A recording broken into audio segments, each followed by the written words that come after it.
What can I say that hasn't been said already over the course of the past 2,000 years?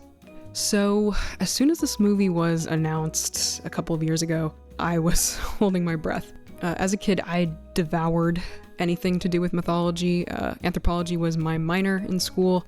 It was a huge fascination for me for as long as I can remember. I built a 6-foot sculpture for exhibition based on the Iliad a couple years ago. It was a thesis film I pitched at the end of my college career. Material like the Odyssey has been a constant fascination throughout my life, and that is something I carried with me into seeing this movie. I literally just got back from the theater, so this is my thoughts pretty raw. Generally, I don't think I know exactly how I'm going to feel about this until probably a rewatch, but for now, I just want to get my thoughts about the movie out there, and as a person who had a very formative part of their development shaped by this material, I liked it. To get the obvious out of the way, the film looks great. It's shot really competently. There is a little bit of reverse shot in some of the dialogue scenes that feels a little standard, but really other than that, it's hard to nitpick this. And the locations, the sets, the set design, the costume design, it all looks excellent.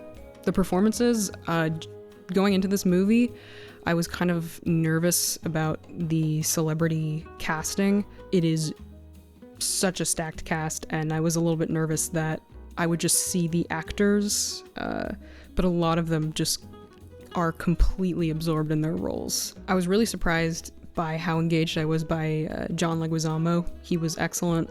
There was one choice earlier on that I was a little iffy about, but we'll put a pin in that, we'll come back to that. But the technical aspects of this film, the sound editing and sound design, some of the mixing was a little jarring, to put it mildly, but the sound design itself and the score, both top tier. It's a very atmospheric score, and it really informs the tension in a lot of these scenes, especially the siege of Troy and the opening of the gates. And maybe to get this right out of the way, which I probably should have said before, again, coming at this as somebody who has read both the Iliad and the Odyssey, and is pretty intimate with both of them, I'm not going to judge this movie based on its quote-unquote accuracy. It's an adaptation. It's an adaptation of a story that is more than a millennia old, older than the written word. And to judge it based on how accurate it is to the original text is about as productive as judging Disney's Hercules based on how accurate it is. An adaptation should stand on its own. This is Nolan's version of the Odyssey, and with the source material's very episodic nature, the way that the events of the narrative are communicated via different viewpoints and characters relating their own pieces of the story, not everything being told in chronological order strictly. That's one Nolanism, but I think it works really effectively here in this context. It would have been really easy for everything to be set up through the framing device of Travis Scott's character at the beginning, setting the stage for telling a story, but it's a little more thoughtfully set up than that, and I appreciated that. And again, with the Odyssey itself being such an episodic narrative, it's hard to condense that into a traditional movie shape. And for what we get, I think it's quite effective. Of course, some of these encounters have been altered a little bit. I think Polyphemus and the absence of the back and forth dialogue between him and Odysseus does feel the most lacking.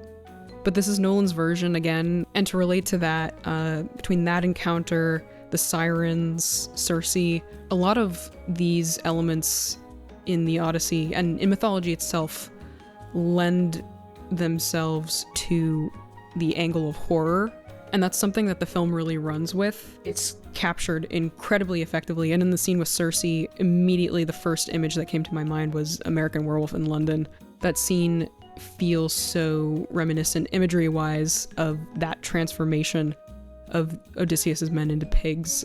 The way it's shot, the way it's edited, those effects, it came together really nicely. And I appreciated that horror angle. I thought that was a novel way of looking at it. But again, considering how fragmentary the original text is, the movie does a pretty successful job of tying them into a more complete fulfilling skeleton narrative-wise, but this movie is too long. I got to the theater at 4:30 and didn't leave until 8 o'clock, so it was a doozy.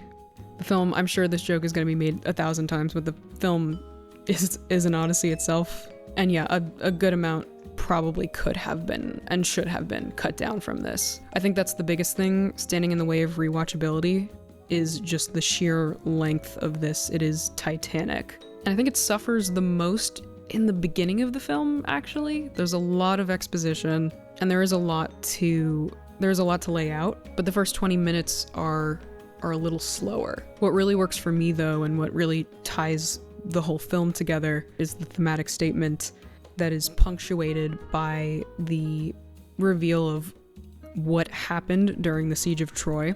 And for me personally, even as a young kid, you know, the Trojan War and the way that it's portrayed in myth, in the Iliad, there are heroes on both sides, as George Lucas famously once said. But the Greeks aren't strictly the good guys, the Trojans aren't strictly the bad guys.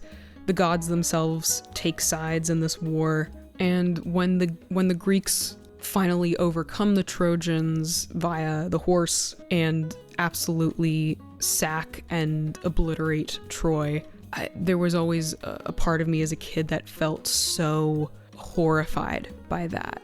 And privately, I mean, I didn't really talk to people about the Odyssey and the Iliad as a kid, but there was a deep part of me that felt such a immense sense of dread about the entire conflict culminating in the sacking and in the way that it happened, and the fall of this great civilization that was just as, if not greater, than Mycenaean Greece. And for the film to come full circle back to that and really explore Odysseus' sense of guilt and punctuate this ongoing theme of humanity and trust and respect in your fellow man, how that haunts him, how he engineered Troy's downfall, and how genuinely tragically that was portrayed, that did really strike a chord with me, and I appreciated it.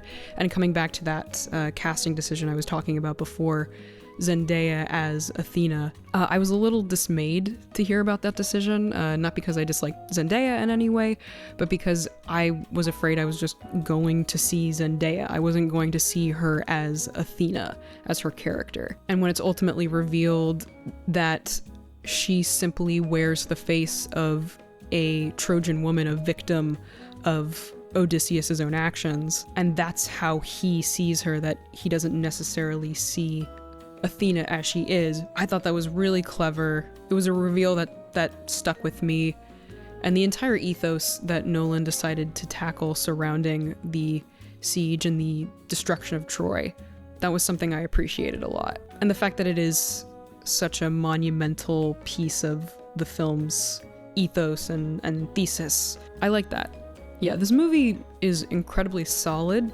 definitely not perfect. That runtime is certainly a test of your will. The interpretation of certain characters and places and events I really enjoyed.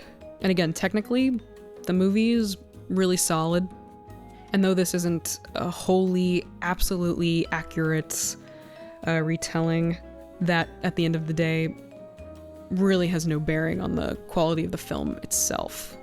This is something I absolutely recommend seeing in the theater. I think you get the best possible experience out of this film seeing it in cinemas. I don't think I can give this a set number score if I was to do that.